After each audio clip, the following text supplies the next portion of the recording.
अस्सलाम वालेकुम, आदाब। आइए देखते हैं आज 8 सितंबर के अहम तारीख़ी वाक़यात और अहम शख्सियात की शॉर्ट बायोग्राफी। 8 सितंबर 1779 यानी 1779 को सल्तनत उस्मानिया के 29वें सुल्तान मुस्तफ़ा राबे या मुस्तफ़ा फोर्थ इस्तांबुल में पैदा हुए।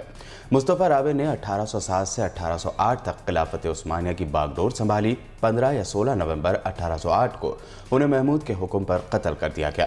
वो अब्दुल हमीद अव्वल के बेटे थे और उनकी वालिदा सुल्तान आयशा सीना परवर सुल्तान थी, जबकि निकहत सज़ा सुल्तान को उनकी हकीकी माँ तस्वुर किया जाता है।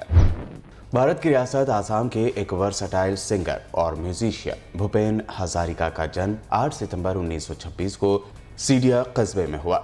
इब्तदाई तालीम के अलावा उन्हें मौसीकी और अदब का जुनून था। अपनी वालिदा से उन्होंने बंगाल की लोक मौसीकी में तालीम हासिल की और उनकी सोहबत में भूपेन को मौसीकी का शौक़ बढ़ता गया। उन्होंने 11 साल की उम्र में आसाम में ऑल इंडिया रेडियो के लिए पहली बार गाना गाया और अगले साल आसामी फिल्म अंडर लामती में बतौर चाइल्ड आर्टिस्ट के तौर पर वो परफॉर्म करने लगे और उन्हें गाने का भी मौका मिला। उन्होंने बनारस हिंदू यूनिवर्सिटी से BA और MA की डिग्री हासिल की और इसके बाद उन्होंने अपनी म्यूज़िक की दिलचस्पी के लिए कुछ अरसे गुवाहाटी रेडियो में भी काम किया।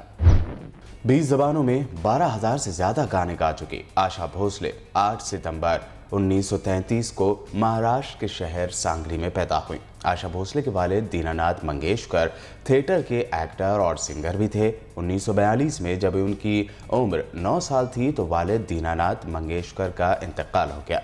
वालिद के इंतकाल के बाद ख़ानदान पुणे से कोल्हापुर और बाद बम्बई मुंतकिल हो गया। बम्बई मुंतकिली के बाद अपनी बहन लता मंगेशकर के साथ उन्होंने सिंगिंग जारी रखी।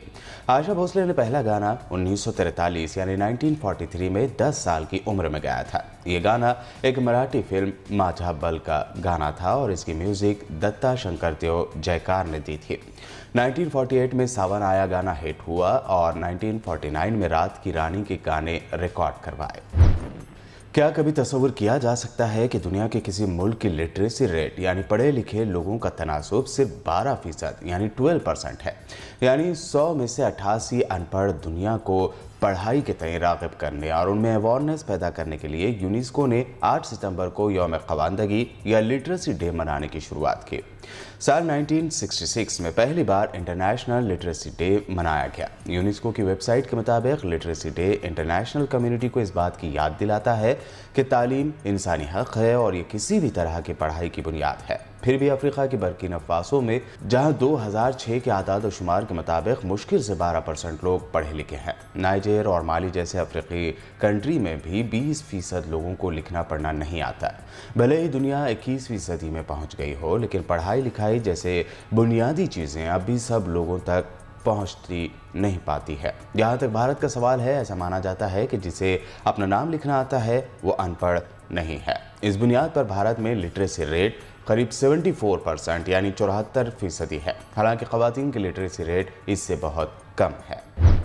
महाराष्ट्र के ज़िला नासिक के शहर मालेगांव में 8 सितंबर 2006 को शब बारात के मौके पर एक मस्जिद में होने वाले बम धमाकों में 30 मुसलमानों की मौत हो गई थी, जबकि 125 अफराद जख्मी हो गए थे। इन धमाकों में हिंदू दहशतगर्द साध्वी प्रज्ञा सिंह ठाकुर, फौज में बरसर-ए-क़दमत कर्नल पुरोहित और कई हिंदू दहशतगर्द गिरफ्तार किए गए। कई साल तक मुकदमा चला, लेकिन मालेगांव धमाके के लिए अहम मुलजिमा साध्वी प्रज्ञा को इतने सालों बाद भी सज़ा नहीं हुई, बल्कि आज बीजेपी की टिकट पर साध्वी प्रज्ञा भोपाल की MP बनी हुई है। 8 सितंबर के ये थे अहम तारीख़ी वाक़यात। BBN चैनल को सब्सक्राइब ज़रूर करें।